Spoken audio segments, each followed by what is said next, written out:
Olá, pessoal, tudo bem? Boa noite. Vamos esperar o pessoal entrar um pouquinho para a gente poder começar.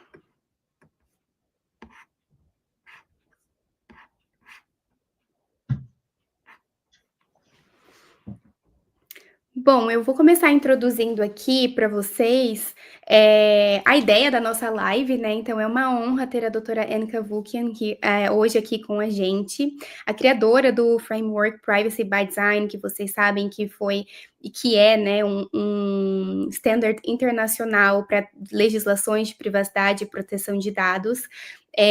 Então teremos essa live, um comecinho, porque temos uma novidade para vocês, então em parceria com ela, nós estamos desenvolvendo e criando um curso da aplicação do Privacy Security by Design para inteligência artificial.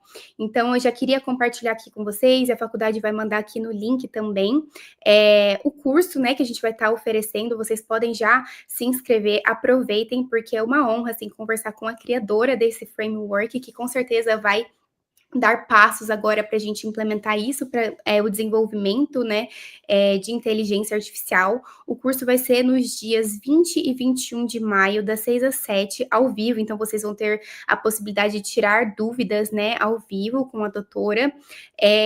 Vai ser pelo Zoom, e aí, às vezes, né, quem não está tão adepto, né, ao inglês, vai ter a tradução ali, funciona bem a tradução do Zoom. A live a gente vai fazer em inglês, então daqui a pouquinho eu já vou trocar para o inglês para poder fazer a apresentação da doutora Ann. Mas eu queria compartilhar isso com vocês. Acabei nem me apresentando, mas acho que vocês já me conhecem de algumas lives passadas. Então, eu sou a coordenadora do curso de pós-graduação em Direito Digital, Proteção de Dados, Segurança da Informação e Inteligência Artificial aqui da ESPD. Depois o pessoal pode até mandar aqui o link do programa de pós, né, que a gente desenvolveu. Mas o foco hoje é ter essa conversa mais que especial e é uma honra, assim, ter a presença aqui da doutora Ann Cavoukian para a gente discutir como ela criou esse framework que é tão importante para todo mundo aqui que trabalha na área. Então, eu vou passar aqui para o inglês. Qualquer dúvida que vocês tiverem, se vocês quiserem mandarem as dúvidas aqui no chat, no final a gente vai estar tirando as dúvidas também, tá bom? Então, vamos trocar aqui para o inglês. So, thank you, Dr. Ann, for being here today. It's a pleasure and honor to have you here. As I already told you, I have studied all your materials, the framework that you have created that is so important in this privacy and data protection world, and that I'm actually apply or try to apply every single day in my daily work. So it's an honor to have you here, and I'm pretty sure that for everyone that is watching us, it's an honor to hear you explain and talk how you develop this framework, your experience, and now your thoughts on how this can be applicable to AI. So I would just read your bio and then I will give you the floor. Everyone, Dr. Ann Cavoukian is recognized as one of the world's leading privacy experts.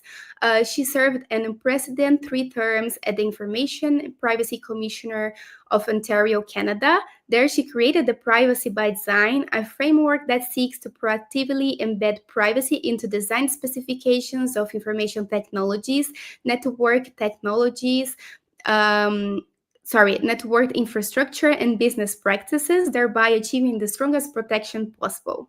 Dr. Cavoukian is now the Executive Director of the Global Privacy and Security by Design Center. She's also a Senior Fellow of the Ted Rogers Leadership Center at Ryerson University and a faculty fellow of the Center of Law, Science, Innovation at Sandra Day O'Connor College of Law at Arizona State. So now it's my pleasure to give you, Dr. Ann, the floor. Oh, thank you so much, Julia. Can you hear me? Okay, perfect. It's a pleasure to be here. I was delighted to be invited by Julia to give a background to how I created Privacy by Design and why I did and what motivated me. So I'm going to give you a little bit of background that very few other people know. So I was doing my PhD at the University of Toronto in psychology, but I also took a number of courses at the law school. So I was giving a talk. I gave many talks just before completing my PhD. And to my delight, in the audience was the Deputy Attorney General for the province of Ontario. And he approached me afterwards and he said, when do you finish? And I said, in a few months. I have my orals and I'll be done then. He said, okay, here's what I'm going to do. He said, I'll offer you a 1-year contract if you come and you can convince my lawyers that privacy by design should be embedded in addition to the law that we have relating to privacy. And I, of course, was very young and excited. And I thought, oh, of course I can do this. So I was delighted. And I finished my PhD. And then I went to the Ministry of the Attorney General to work with their lawyers. And what I noticed, I mean, they were brilliant lawyers, and applying the law after a privacy invasive activity had happened that broke the law, then they were all over it and they applied the law and tried to get a remedy after the fact. What I wanted to create was something that was proactive and would ideally prevent the privacy harms from arising. I wanted something completely different. And the lawyers, didn't know what I was talking about. So literally at home at my kitchen table over 3 nights, I created Privacy by Design. And then I took it into the office and I sold it to the lawyers. And what I mean by that is I said, look, privacy laws are essential. Once the privacy harm has arisen and privacy has been invaded, of course, we bring in the law. I said, what I'm trying to do with Privacy by Design is ideally minimize the number of cases that proceed into actual privacy harms. I want to prevent that so that you can have privacy embedded into your operations right from the beginning, embedded into the design of your operations, and then you will have privacy baked in and you can continue to use the data for whatever purpose you want. Win-win. That's what it was all about. And over time, I sold it to the lawyers because it took some convincing, but they saw that I wasn't trying to get out of using the law. I was trying to minimize its use by ideally minimizing the privacy harms. So I created Privacy by Design, the 7 foundational principles, and I was delighted at the response I got all over the world. In fact, and that was 1999 is when I first was appointed Privacy Commissioner, and this all happened. 10 years later, so privacy commissioners once a year get together for an international conference, usually in Europe. In 2010, it was in Jerusalem. So I went there, and what often happens is at the end of the conference, there is something that is brought forward that all the commissioners at the conference are asked to vote on. And that year, they presented my Privacy by Design, and they wanted to see if it would be voted on as an international standard. And I couldn't believe it. It was viewed as a landmark resolution that I had created, and it was approved 100% by the International Assembly of Data Protection and Privacy Commissioners at this annual conference. And it was amazing. They recognized that Privacy by Design would ensure that privacy was embedded into new technologies and business practices right from the outset as an essential component of fundamental privacy protection. So I was very, very lucky. And once it became an international standard, then countries all around the world started to adopt it, put Privacy by Design into their laws, the EU, Australia, everywhere. It was amazing how quickly it was adopted because it just makes sense. If you can prevent the harm from arising, that's a far better solution than allowing the harm to arise and then bringing in the law to apply some equity. So that's how it started. And one of the things I always go to great lengths to do is I try to tell people, get rid of the zero-sum game. Zero-sum just means win-lose, that you can't have 2 parties winning. One has to win and one has to lose. Nonsense. That's absolute, utter nonsense. Because you see, win-lose would mean that if privacy won, the business interest that was involved would have to lose. No, I want both to win. I want a win-win scenario. It's called positive sum. And once you apply privacy by design proactively, then you can immediately do privacy and business interest, privacy and medical protection, privacy and marketing. You can do multiple areas of interest at the same time.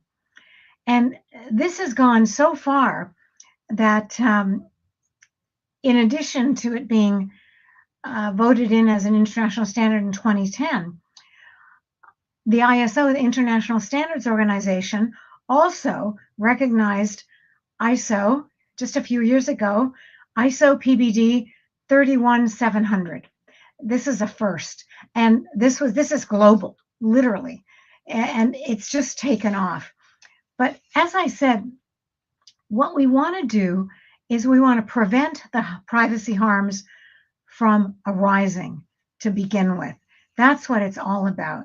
And you see, in attempting, let me dispel some myths. Privacy is not about secrecy. That's nonsense. Privacy is about control. It's about personal control relating to the use and disclosure of your personal information. So if you want to give your information away and have it used for a variety of purposes, that's great. You're free to do it. It's your personal data. The Germans have a wonderful term for this called informational self-determination. That user control is critical, freedom of choice, and informational self-determination. The individual determines the fate of his or her personal information. And I love that. I just embraced that when I created Privacy by Design, because I want multiple win-wins. I don't want to tie up anyone's hands. If you've protected privacy, let's say you've removed all of the personal identifiers linked to some data, then you can use that data for a variety of purposes because there's no privacy risk anymore. You've eliminated the privacy risk. It's so important to remember that and just really get an understanding of why privacy isn't about shutting everything down. Quite the opposite. And that's the fight I have with a lot of people, because traditionally privacy it's been assumed that you just have to close all the doors and that's it. Nonsense. That's not it. It's not about secrecy. It's about control, as I said, personal control over the use and disclosure of your data. Now, let's fast forward to artificial intelligence, AI, just for a moment, because AI, again, has enormous benefits. In the medical field, it's helping neurosurgeons, heart surgeons, cardiac, it's helping enormously. So what you don't want to do is shut down AI. No, you just want to ensure that AI respects privacy and that before it's used and conveyed to thousands of people, that you have, in fact, severed the personal identifiers linked to the data that the AI is going to be using. And unfortunately, that's rarely done these days. Well, it hasn't been done. We're starting to move on it. Because the thing with AI is it can simply extract massive amounts of personally identifiable data from numerous databases. So your personal information could be floating around out there and you haven't got a clue that that's happened. And that is completely, completely unacceptable. So when I talk about AI, I always want to make sure that everyone understands that while AI may cause considerable damage if left unchecked from a privacy perspective, it also has enormous benefits. That's why we have to do positive sum, not zero sum, not yes, no, but two yes. Yes, we want artificial intelligence and privacy both to be involved at the same time. And this is a foreign concept to a lot of the people, the tech people who create AI. And when I talk to them, I say, you can't assume that reviewing AI is off limits. This is crazy. Guardrails are essential to protect privacy. We have to do that. And it's a foreign concept a lot of the time to the individuals, the brilliant minds who are creating the AI, who often have never been exposed to privacy and how it can be easily protected and AI can continue. I always say you have to look under the hood to ensure that data protection measures have in fact been embedded. And I can assure you, with AI, it's usually the opposite. You can assume that they haven't been embedded. And that's why I always say trust but verify, always. Actually, here, don't even start with trust. Look under the hood right away. Because no discussion of AI is complete without an understanding of the associated risks, especially the privacy risks. You also have, bias and errors. You can't just have blind trust in AI.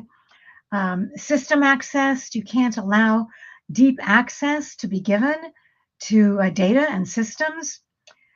And you've got to have training and management in terms of accessing the data. So it's so important that with generative AI especially, we've got to look under the hood. AI can produce, generative AI, new non-existing data, non-existing images, and present this as if it was real data. If you want to do that, that's your prerogative, as long as you protect privacy. But this generative AI can generate non-existing data. So we also have to be very careful about the potential for harm. You have to look under the hood. And sometimes people are saying that there's a need for an AI data shield.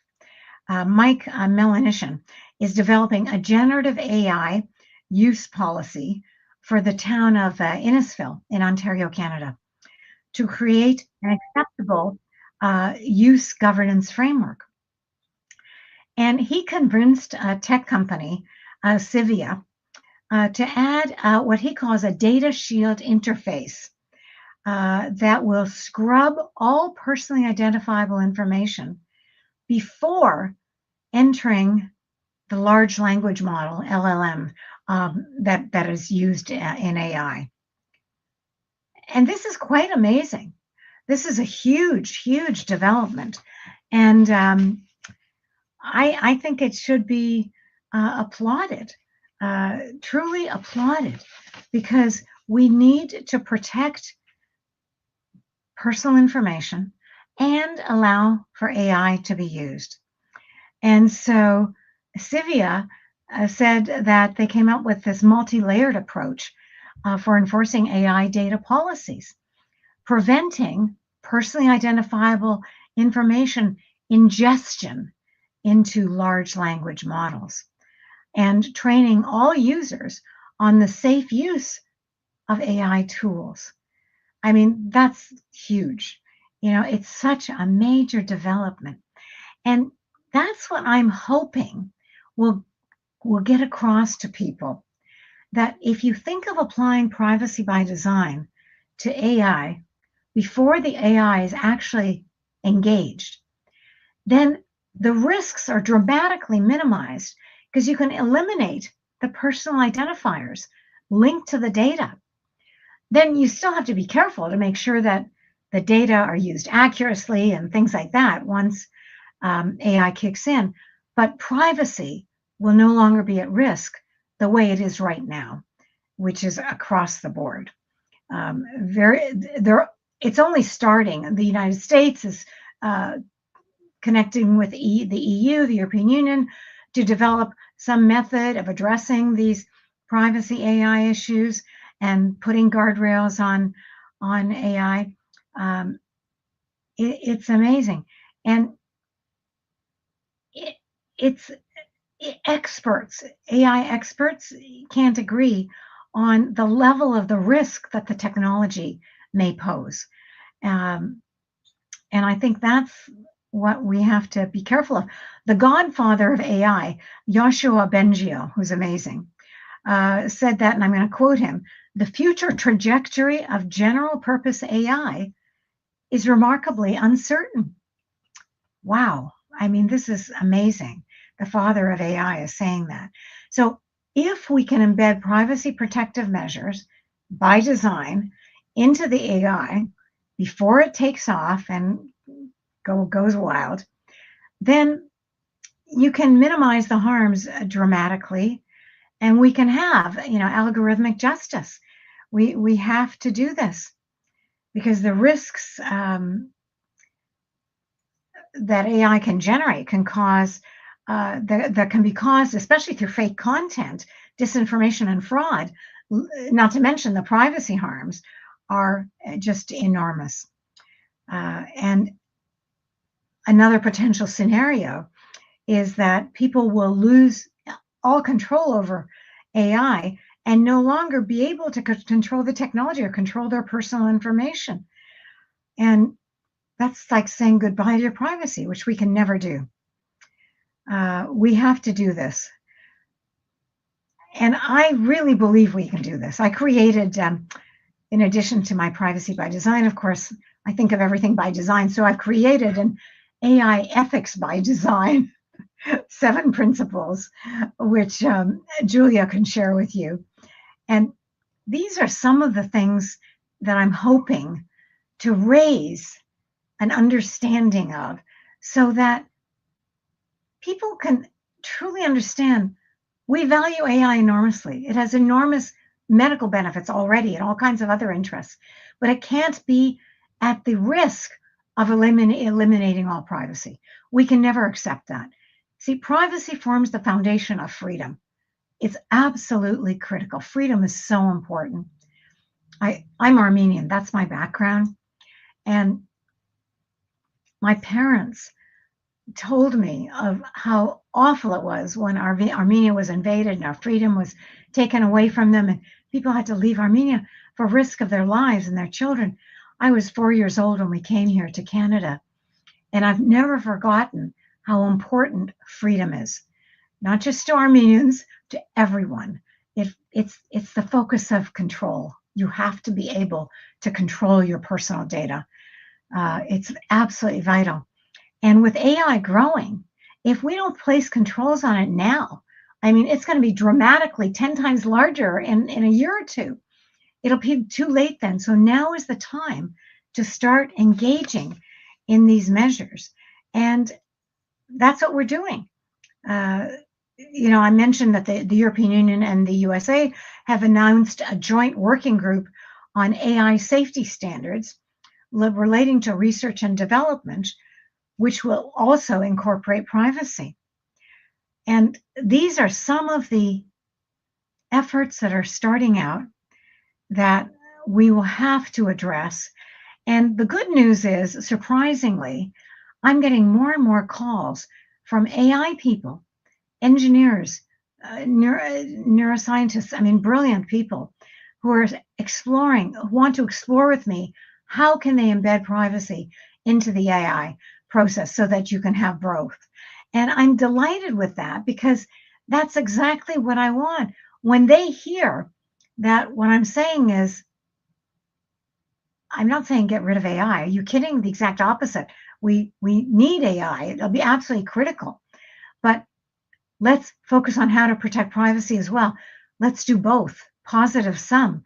Once they hear that, then they're in. They want to say, let's work together. Let's figure out how to do this. So I'm delighted with all of that. Now, I think I've spoken too long. Just keep talking and talking. And I know we're going to be doing much more in the 2 classes we're going to have together later. So let me turn it back to Julia and ask her to take over. Thank you so much for your time.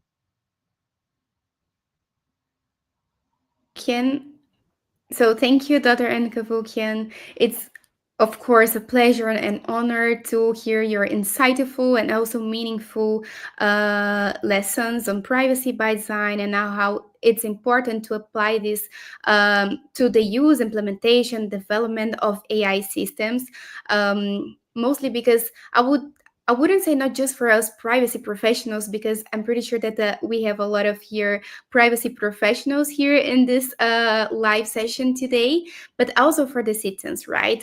We need to at least, now that we have the power, and when I say like power, we are like all hands trying to support business to implement these best practices. I think we can take part on this and support business and support companies to actually build something that is ethical, that is secure, and that assures the data protection and the privacy as well, because it is very important. And I think it will be extremely important and also nice to hear your thoughts in this your new by design framework, AI ethics by design, as we have like 7 principles. And I love the way how you structure your frameworks, because they are straight to the point, like 7 principles that we need to look, understand, and say, okay, let's try to apply this now in practice. And I think this is completely possible. We just need to start right trying to engage other stakeholders as well, because when it comes to AI, I think the most challenging thing is because we have like a whole supply chain of AI, right? We have the development, then we have the implementation, then we have the use, and sometimes the provider is not the deployer, and so on and so forth. So if everyone can follow the same approach and apply the transparency and apply all this privacy by design and AI ethics by design principles, this is extremely important, because I think the most challenging thing now when we work in companies, we are not fully developing AI internally. We are contracting external vendors to provide their tools, and sometimes they don't know how to explain us, so we can explain our users how is actually the data is being processed, how we can actually provide transparency to explain how the automated decision making is being made by the solution. So it's extremely important to engage all the stakeholders in all phases that we have, from the development until the use and implementation, so we can ensure this. More. Yeah, so the whole supply chain is aligned. It's the way that we do in cybersecurity, right? We go through the supply chain. So in privacy and now with AI, we need to make sure that we are implementing this. So thank you so much for your time. It's an honor to listen to you, to know your experience. I will see if we have some questions in the chat. Otherwise, Dr. Ann Cavoukian already told you that we are going to host this course where she can present this AI ethics by design and how this can be implemented to the use implementation of AI. And I think will support us as privacy professionals as well, or AI professionals, to try to solve some of the challenges that we are facing right now. And we are going to share in the link here. In the chat here, you can see the link where you can subscribe. And then next month, we will be in a live session again where you can ask questions, share experience. I think this will be a rich experience to exchange experience and get to know all your insights on this. So thanks a lot for your time, for your words, and to share part of your experience with us. It is very valuable. Oh, my pleasure, Julia. I'm looking so forward to working with you on the classes we're going to give. And I just know we can move this forward. And I think more and more people are embracing privacy by design now, which delights me. Thank you so much. Thank you so much, Dr. Ann. So I would just switch to Portuguese just to explain a little bit more on the course. But I will free you now. Thank you so much for your time again, and see you soon. My pleasure. Bye. Thank you. Então, pessoal, espero que vocês tenham gostado. Como eu falo, é uma honra para mim estar aqui, né, nessa sessão com a doutora Ann, que criou todo esse Privacy by Design Framework, que é mundialmente conhecido, foi implementado por diversas legislações, inclusive a nossa legislação, a LGPD, que fala, né, da necessidade da gente implementar a privacidade desde a concepção, do desenvolvimento de produtos e serviços.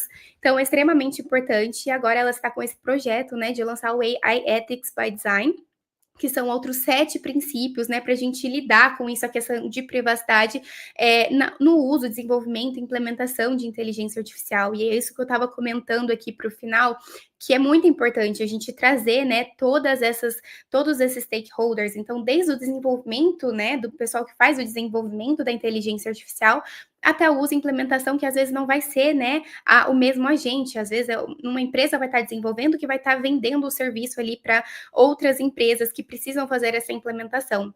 Então, a gente buscar, né, ter um framework comum, princípios que a gente pode adotar, é extremamente importante. Então, a gente está trazendo, em parceria com a doutora Ann, esse curso para vocês, que vai ser no dia 20 e 21 de maio, das 6 às 7 da noite, em que vocês terão a oportunidade ali de tirar dúvidas com ela, de trocar experiência. É assim, como eu falo, né, aproveitar o momento, porque ela é literalmente a criadora desse framework. Então, aproveitem. Aqui tem o link, né, para vocês se inscreverem. Se vocês tiverem alguma dúvida, podem mandar ali no Instagram ou aqui no chat da faculdade, no meu Instagram também, que é @_JuliaLRamos. Estaremos à disposição de vocês e conto com a presença de vocês para termos um curso super legal no próximo mês com a doutora Ann e todos vocês. Eu vou encerrar a live aqui, e o que vocês tiverem de dúvidas, podem mandar, ficamos à disposição. E por último, gostaria, né, de agradecer a presença de cada um de vocês.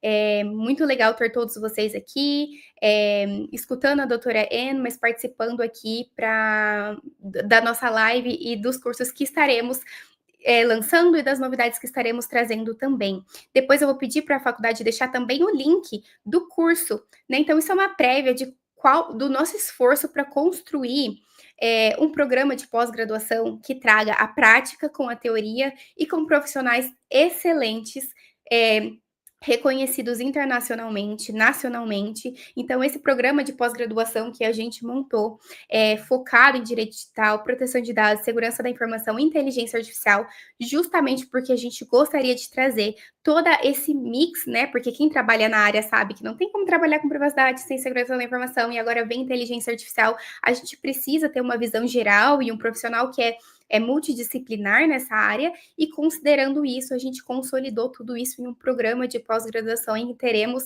professores, como a gente trouxe aqui a doutora Ann, vocês estão vendo que teremos professores de ponta para trazer ali na prática a implementação de tudo isso e a aplicação, né, de tudo isso. Então, fico à disposição de vocês, vou encerrar a live aqui, obrigada pelo tempo de vocês e boa noite.